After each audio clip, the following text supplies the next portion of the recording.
Well, the season has come to a screeching halt for the New York Jets as it pertains to the playoffs and, quite frankly, probably an Aaron Rodgers comeback as well.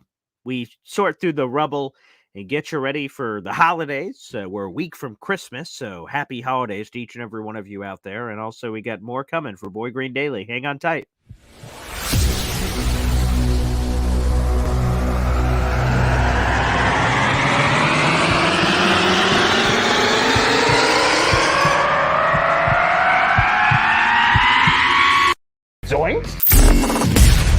It is unequivocally the Super Bowl for New York Jet fans. Field Yates, baby. Field gosh darn Yates. Let's bring him on the show. Come on, people. Connor Rodgers is joining the show. What's up, Connor? But Trevor gosh darn Sycamore, baby, for me, personally, my favorite New York Jet of all time. Wow, it's great to be on. What an intro that was right there. Paul, nobody does an intro like you, man. Paul, you give the best intro of literally any podcast that I've ever been. I'm gonna lose my gosh darn bananas.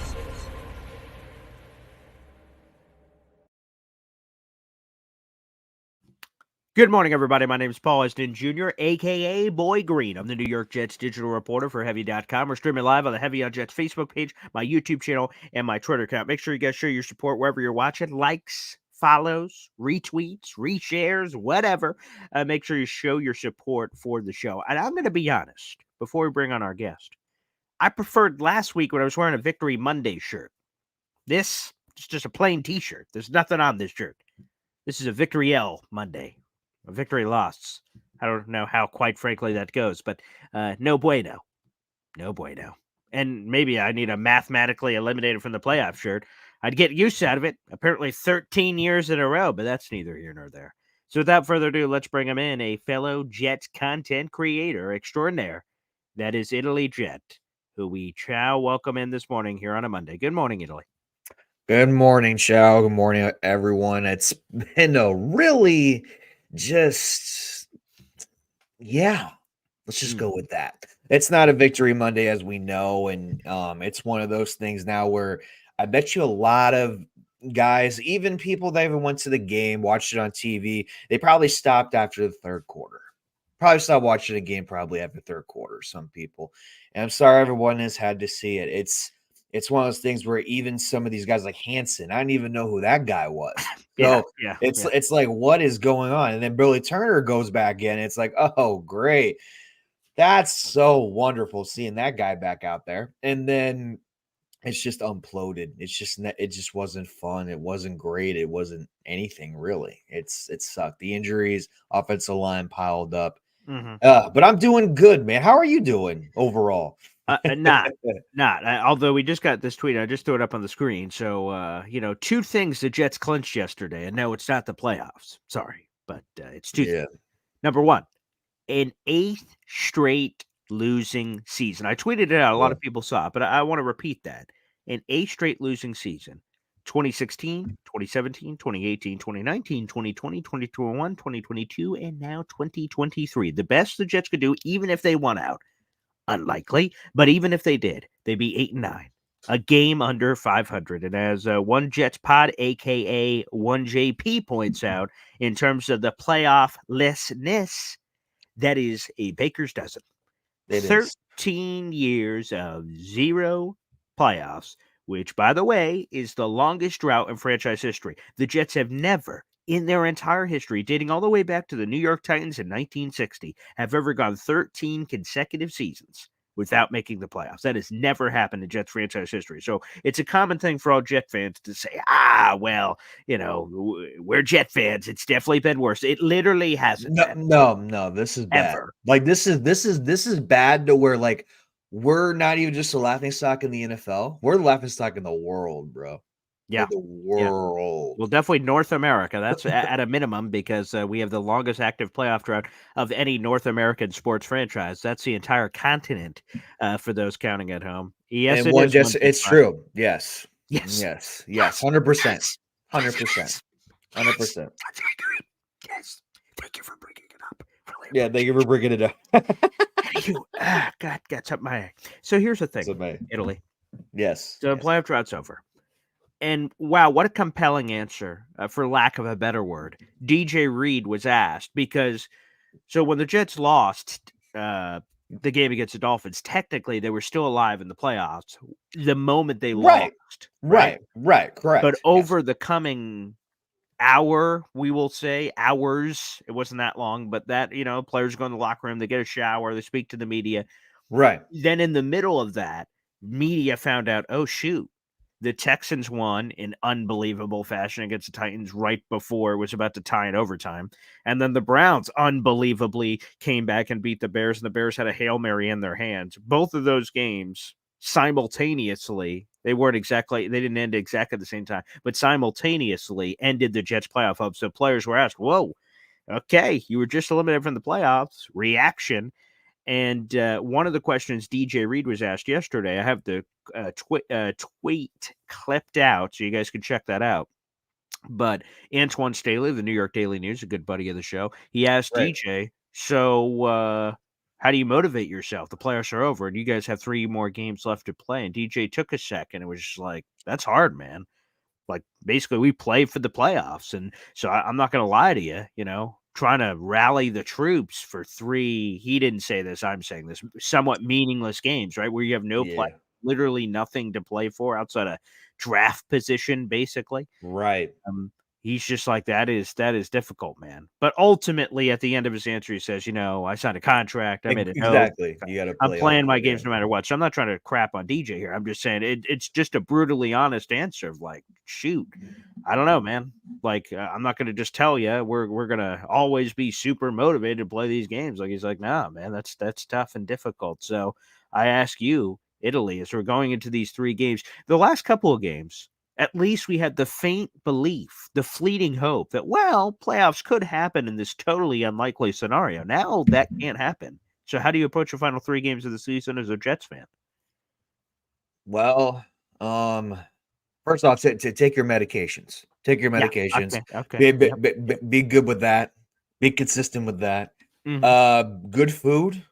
Okay. Yeah. The holiday season, sure. It's going to be at least y'all have your families, whoever does or doesn't, at least you got good friends, it's got your faith, whatever faith you believe in.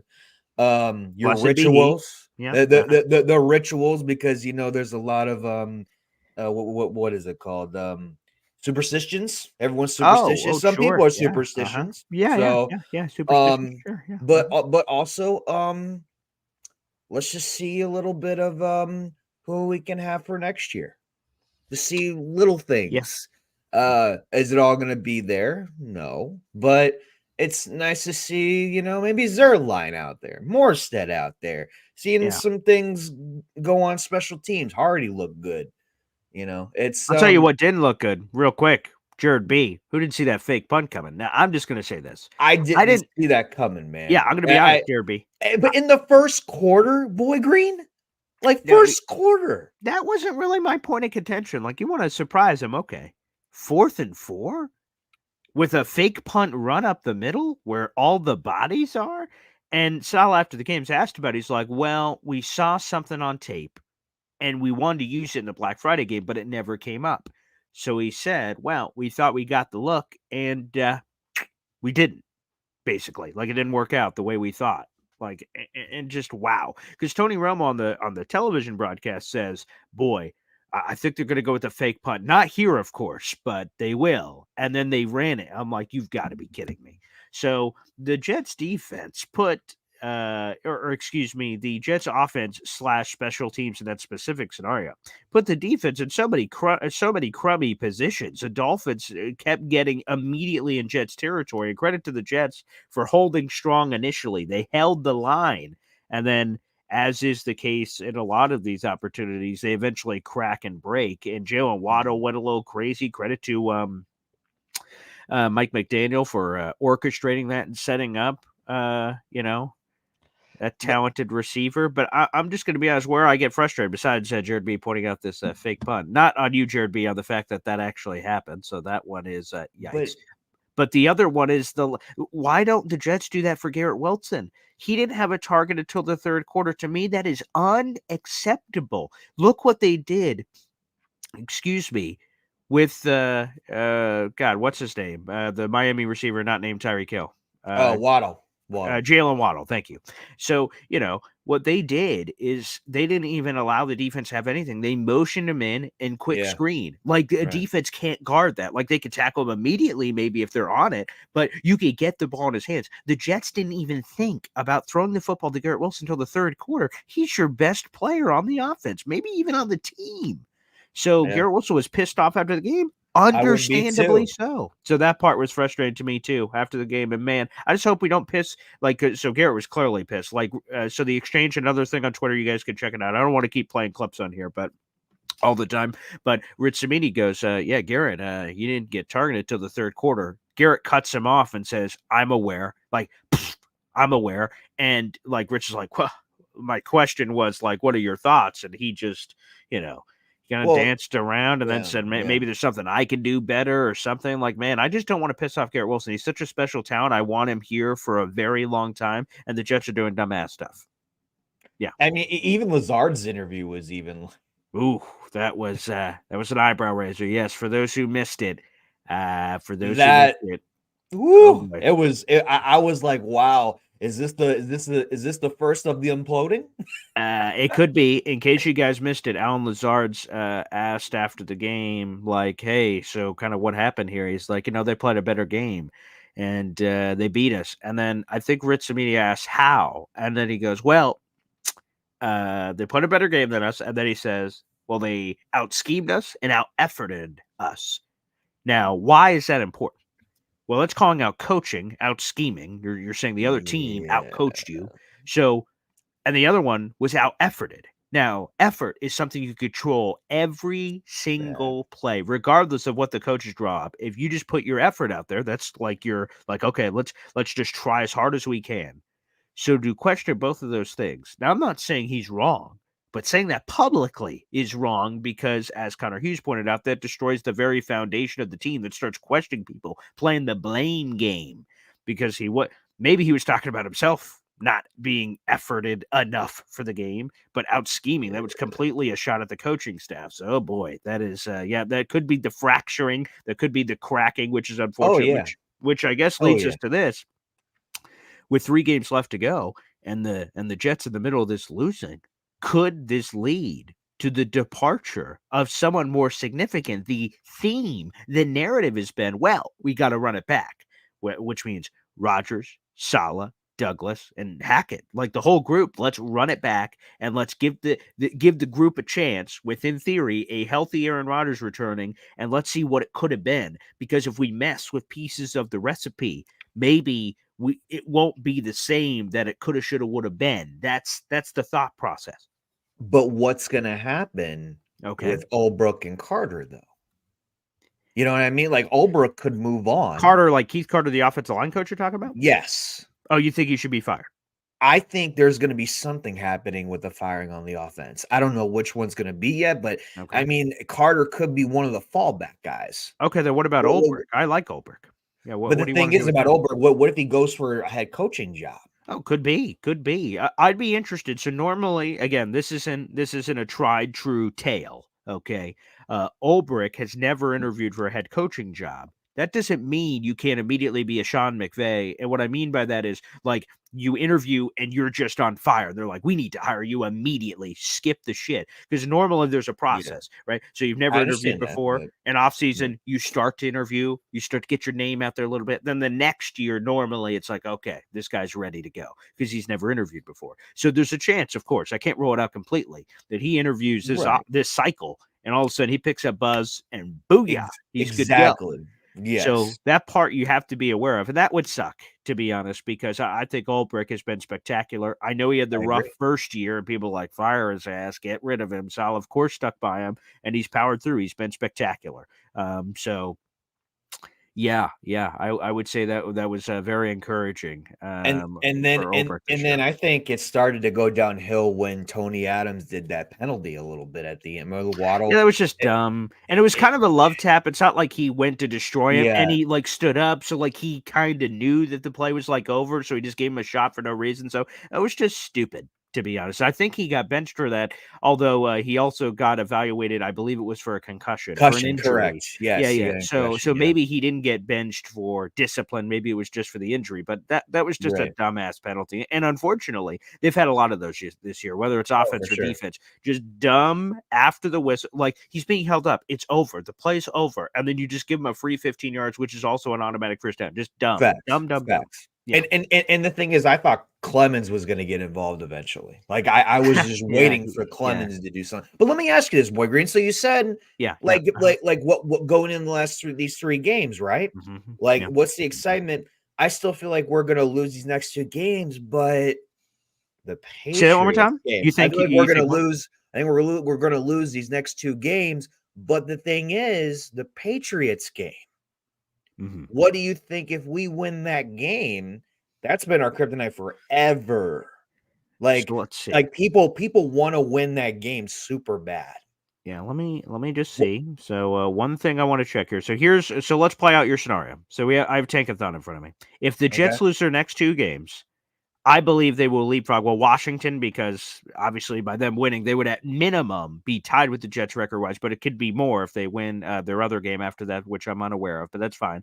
So the Jets would rise above them. Chicago plays Arizona next week, and Kyler got hurt, I heard, yesterday. So let's just assume the Jets move past them, who Chicago will beat them. That would put the Jets at 4th overall, and they're at 5 wins. The thing I wanted to check was Patriots. So the Patriots, in their final 3 games of the season, have at Broncos, who knows, at Buffalo, versus the Jets. There's a chance the Patriots could just lose the Broncos and Bills games. Both those teams are competing for the playoffs, and then they have the Jets. So there would be no opportunity, if that holds, for the Jets to leapfrog, because there's a 2-game gap in the draft. Unless the only way that changes, if the Patriots win either the Broncos game or the Bills game, then week 18 gets even spicier, because the winner-loser would have direct impact on each other. Now, they could still have a direct impact, like Jets lose and could drop a few spots depending on how the other teams stack. But in terms of both of them potentially flipping, that only matters if New England wins one of those other games from a Tankathon perspective. So you're asking me what exactly? So lose these next 2 games, but I think the Jets fans, what really matters at the end is winning against the Patriots, right? Well, see, here's the thing. But what do you think? Because I know a lot of people out there that really want to win that game super bad. So what's your take? So there's a couple of things there. Like, first off, obviously, last week, and I was talking with Thomas Morstead last week, I wanted the Jets to run the table and be in the conversation, thus beat New England and just be there, even if you miss a playoffs. So like, well, we ended on good vibes. We ended on this insert winning streak, blah, blah, blah. Now that the playoffs are over, the Patriots streak is still a thing. That is the longest active winning streak against any singular opponent. No other team has beaten the same opponent that many times in a row, which again is the Patriots beating the Jets 15 times in a row. The previous record holder was the Broncos getting smacked around by Kansas City, but that changed earlier this year as the Broncos beat Kansas City in that second matchup. So, if if you can't have a direct impact, again, if New England wins one of these 2 games, maybe I change my opinion. But when the gap is 2 and it doesn't matter, I have no problem beating New England and getting it over. I would have preferred it in more dramatic scenarios. As I dreamed the impossible dreams this offseason, I had the Jets annihilating the New England Patriots with Aaron Rodgers and putting a 50 burger up and running up the score. But obviously that reality doesn't exist. So it would be, and here's the other thing. Obviously, we have to address this. We will hear from Saleh normally in the 2-3 o'clock hour is normally when he speaks on a Monday. So we will not know that for 6-7 hours, whatever that's going to be. But the health status of Zach Wilson. Zach Wilson, so he left the game from a hydration issue, then it was a head issue, then it was a concussion issue. So there's a lot going on there. 3 things going on in that thing. Yeah. So anywho, what's going on there? Can he even suit up? And if he can't, it's Trevor Siemian, Brett Rippon time. Yeah. Oh boy. Great. So again, obviously that could affect it. So like this Washington team, here's a fun fact. Washington has given up the most sacks of any team in the NFL. I believe Sam Howell's been sacked 59 times. So again, if I'm the Jets defense, I'm like, oh, phenomenal. That's great. Right. That's spectacular. He's also put up some good passing yards number. They're relying on him to throw the ball all over the barnyard, but If I have Yeah. Simeon and or Brett Rippon being out there, this offensive line can't block nothing. They were getting smacked around, and that's a great point of concern for me, both for Rodgers Facts. next year Facts. and Facts. in general. So, boy, in a lot of sense, you can look at Washington and go, they stink, but well, know Yeah. what? They got Sam Howell's been throwing the ball around. The Jets I mean, don't have Terry, someone that's they doing that. got some weapons too. They could, just like Wild Wave said in the chat, Sure. they could score. I mean, they Scary can Terry, score. yeah. Like, look at these point totals. So, see, I'm just going to go over the last couple. They've scored. Okay, so I guess it's been a little all over the place. They dropped 20 against the Rams, but they kind of came back in that one because they were getting smacked around. So I guess it was 19 against the Giants, 10 against the Cowboys, 15 against the Dolphins. So maybe they can score, but they haven't been doing it a lot recently. That's not. Those aren't. I thought we were going to have more impressive totals. That's a month plus sample size, and they haven't really scored. But they do have weapons, though. They do have Scary Terry. They do have a couple of guys, and again, we'll get deeper into them as we get later in the week. Curtis Samuels, another one, Jahan Dotson, Logan Thomas. I got a couple of dudes, but right. but we'll see. But obviously. Yeah, sure, that's more than us, Wild Wave. But if we said that every team is an offensive juggernaut compared to New England, I mean, True. You're right about that. No, you're right about that, though. Okay, so let's just go back to this for a second. So the Jets scored 30.5, but we'll call it the full game because that's what it was. Let me see the last time Washington has scored 30. That was back against a Philadelphia Eagles in a loss, and that was, I don't have the date in front of me, but that was what is that? 1, 2, 3, 4, 5, 6, 7 games ago. So they don't score either. But I guess the Jets was a random pop too. But either way, not ideal. So New England, we'll see when we get there. So I'm going to punt that for now. But obviously, I'd love to end the streak. I would love to end it. I know some people wouldn't. There's a chance that's a final game of Bill Belichick's New England Patriots career to send him out with a Jet L. What a way. Would be kind of juicy. Yeah. I would have preferred doing that and the Jets leap themselves in the playoffs or something crazy. But obviously, that part of the equation ain't happening. But to end Belichick's reign with a Jets L, because it almost feels like I can't think of a good analogy for this, but it's like Tom Brady smacked us around forever. And by the time we finally thought we got Rodgers, he's been retired for years. So you're like, you don't even get your chance. Like, he came here, smacked us around and left before we had any chance to really counter. Like, there was fleeting moments, of course, the 2011 playoff game and things of that nature. But that's what I'm talking about. So there was this guy, Belichick, been smacking around the Jets forever. And for him to just leave, then the Jets never get their revenge on him. So that's also why I'd like that as well. Real quick, let's end on this. Aaron Rodgers. Okay. So I won't assume. I'll just ask you a couple of quick questions. Number one, do you want to see him the rest of the year? I don't. Okay. No. Okay. With this offensive line, I don't. And fair enough. Again, we will hear from obviously Rodgers tomorrow on Pat McAfee show, and then potentially from Saleh once they choose to activate him. They have to make that decision this week. But by Wednesday, correct? Correct. Yes, they're going to make that decision. Again, they can activate Rodgers, and he could just stay on the bench. But I imagine they will activate him because it gives him practice reps. Why wouldn't you? Yeah. And, of course, selfishly, it will also keep the story alive of him potentially coming back on any given week, although unlikely considering the mathematical elimination from the playoffs. You want him back in 2024. Well, see, that's the thing. If Zach Wilson played good, right? Then this would be not really a quarterback debate, but kind of a quarterback thing. What would happen if Rodgers comes back and sucks? But then if Zach ended the season off right, then could that possibly put him more in the pecking order? But now that's not even going to be a thing anymore. So now I would like to see him back next year and get a full go. But what's the coaching staff going to look like if this continues to implode? Because I still think there's going to be more imploding, more stories coming out behind the scenes before the season's over. The Jets and the media are known for leaking things. We are the Jets. We leak things. So I think that's where I'm getting at more and more what's going to happen in the next 3 games. By the way, a Saxo, shout out to West Ham United. God bless. Even if the Jets aren't doing it for you, West Ham United, baby. Hey, that's my Very good. team. That's my team, baby. West Ham Yeah. United, baby. That's my team. That's what I'm On the talking about. wall. On the wall, baby. Oh, I see Over that. there. Yeah, look at that famous wall. I love Look that. at that. There That's you go. phenomenal. I see it. I see it over there. So let me ask you this because okay, number one, Aaron Rodgers playing this season. You don't want to see it. And based on the final games, I don't blame you. Number Right. two, Aaron Rodgers returning in 2024.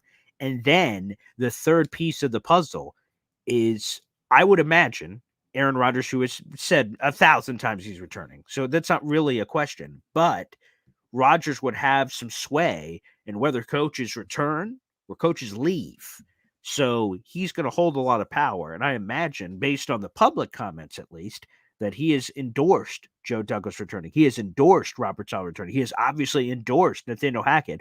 Are you okay, as a Jets fan, running it back with basically all the same thing?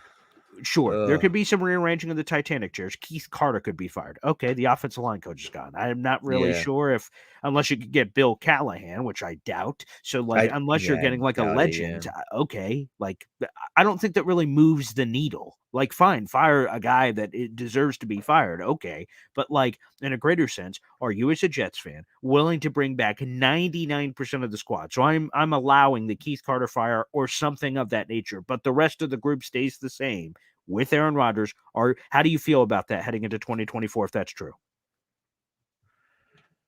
You know, I understand like there are things that like the pass, right? Like the pass, because Aaron Rodgers went down 4 plays. People are gonna run it back. Woody has said it as well. For me, I think I agree with Wild Wave. Wild Wave had a good comment about going up here with Calabrese, Downing, and then Keith Carter getting fired, but bring everybody else back. I would be okay with that a little bit, but I still think there's more things going to implode, and then we're going to see more. Because look at LaFleur. That got fired really late last year, and then we brought in Hackett, and then everything else just happened. I think in my personal opinion, I'm okay with it. Okay with it for now until I see some other things happen. I want to see what's the O-line coach going to look like. I want to see Calabrese look like. I want to see other things look like before I give all of that a personal take, because there's still 3 games and the season's imploding before our eyes again. Social media is going to play a big part of it. Woody Johnson's going to have a lot to say about it. So I'm kind of like a wait and see kind of thing. Fair enough. A couple of rapid fire. We're just going to highlight some comments. J.E., as you said, Waddle gets targets. Garrett Wilson does not. And remember, the Dolphins had offensive line issues. Their starting center was out for the season. Their backup played with a calf injury that apparently is supposed to be a multi-week injury. They had Jonathan Harrison as a replacement option from the couch who had not played in 4 years. So, like, you know, the Dolphins had offensive line issues. They figured it out. So, again, that is 1,000% on coaching. So it's like, it's like, why can't we figure it out? Yeah, that's a question. A couple more. My father, of course. Aaron Rodgers needs to stay in his lane and play. If he dictates coaching staff, Jets will hit 14 years in a row without the playoffs. And hey, Aaron Rodgers is not your common player. And it is what it is. I think it was Jimmy Johnson who said this, that again, like, or maybe it was Bill Parcells. The point is that, you know, if you're quarterback or there's 53 players and you rank them and quarterback's number 1, they get treated a little differently than 53rd. That's the nature of the beast. Of course they do. So I think Aaron Rodgers is going to have some sway, whether people like it or not. I believe that is indeed going to happen. Miguel on our YouTube channel, you will not attract anyone good with the team tanking. Here's the unfortunate reality. I don't think the Jets are losing on purpose. I think they're trying their best at losing, which is not ideal. Although maybe not trying their best, according to Alan Lazard, with some of that. But from that perspective, I think they're trying to win. But with this quarterback situation potentially being Simeon or Rippon, again, we will see Zach Wilson's status. We should learn that by tomorrow morning's show, which will have Rivka Board of Jets X Factor on tomorrow morning. I'm looking forward to that conversation, catching up with her. That does not sound good. And that's the other possibility. Wild Wave threw this in there before we wrap up.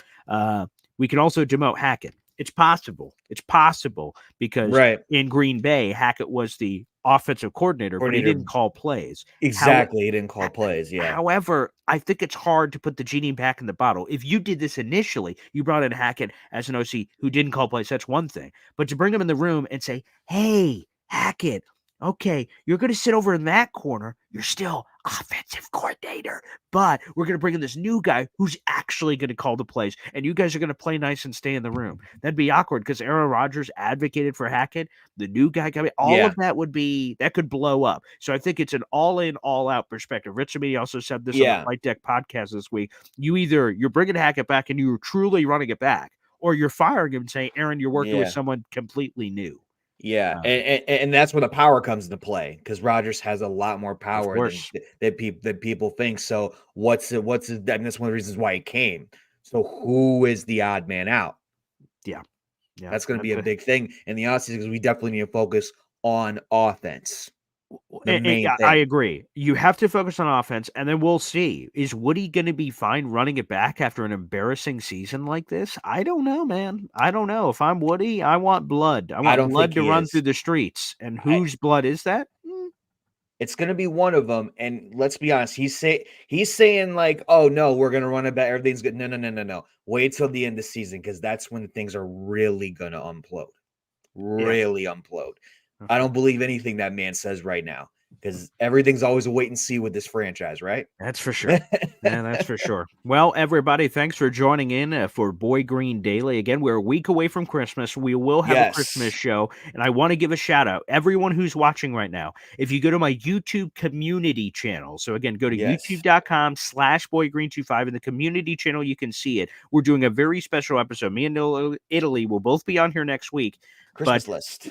What we're going to do is I want to hear what is on your Jets fan Christmas wish list. What do you want? It could be funny. It could be serious. It could be whatever you want.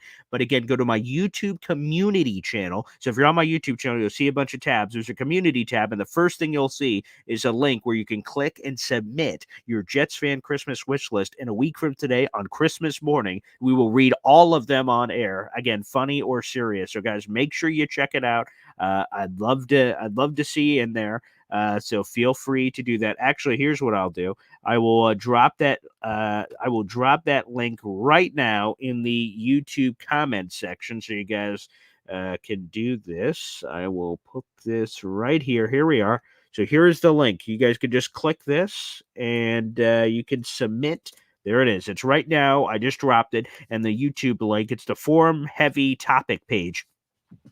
And you guys can click that and submit your Christmas wish list. Again, it can be funny. There's already a couple comments in there. Let me see. We've got Italy. He responded his in there. We've got Rivka Board. We have Gunny Gumby in there. We've got a bunch of people. So, guys, make sure you submit your Christmas wish list. Again, it can be funny. It can be serious. And I want to do a give back holiday episode. We'll probably do some leftovers because Jets Commanders, obviously, is on Sunday at 1 o'clock. So we will talk about some of the leftovers of that like we did for this Jets Dolphins game. But the majority of the episode will be me and Italy reacting, laughing, hopefully, and having good, jolly fun on Christmas morning with your Jets Christmas wish list. So we have several comments already, but I wanted to open it up early and make sure you have it. So, guys, make sure you please do that. And also subscribe to the channel. We're trying to get to 6,000 subs before the year is up. We're at like 5.85. So we're getting closer. But the more you can support and show the love, we'd appreciate it. All right, Italy, what do you guys have going on this week? All right, well, we got later today, got a Jets Flight Squad with DKBX and Gunny Gunby and me. And later this week, we got the Jets Evening Brew and then Everything NYJ with me and Liam this week as well. I know the holidays are crammed and try to enjoy them as well. Shout out to my cousin for making me an Italy Jet. Wow. This thing, he's carpenter a little bit. What is that called? To him. I had someone ask me that. Yeah. What is this? Is there a name for this?